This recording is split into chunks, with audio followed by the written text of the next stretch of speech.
a counterfeit human being, if you will. Now, sometimes they're little creatures, sometimes they're full-sized. They're not genuine human beings, though. They're counterfeit. That was the real prospect behind the homunculus. And supposedly, there you go, Sky Sage. Supposedly, that was from corrupted alchemy and the whole aspect and concept of it. And it's actually a lot more common than we realize. It's just one of those things that we're not. And then maybe it factors into how the land was repopulated. We don't know.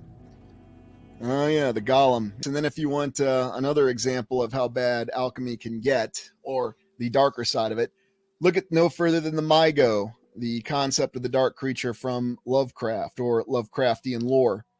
And the Mygo was stated to have been created by alchemical processes, and it was an intelligent, insidious creature that used alchemical processes. Alchemical processes to terrify human beings, to do terrible things to them, and even make off with their brains. So, yeah, if you've ever read it, the Mygo are supposedly a creation of the dark side of alchemy, and they represented the worst aspects of it. And then their practices even represented the worst aspects of it. Now, there was a TV show from the late 1980s called War of the Worlds. I've covered it before. It's a pretty good TV show. And there was an episode called To Heal the Leper. You can watch it for free on YouTube. War of the Worlds, 1989, To Heal the Leper. And there's a lot of symbolism within that story that actually harkens back to alchemy. Now, we're told that these are aliens.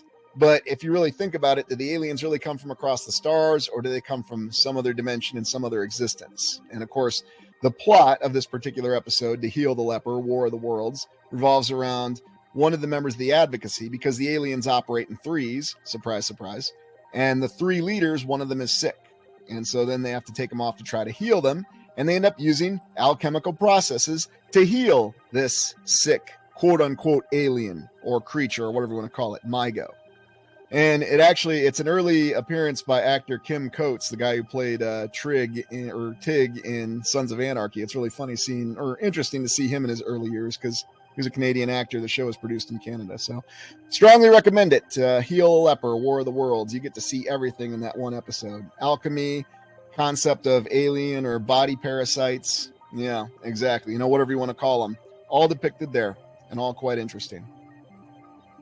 And then this comes down to the very darkest aspects of it. This is actually considered alchemical art, where you see the final and total erosion of the human being, inside and outside.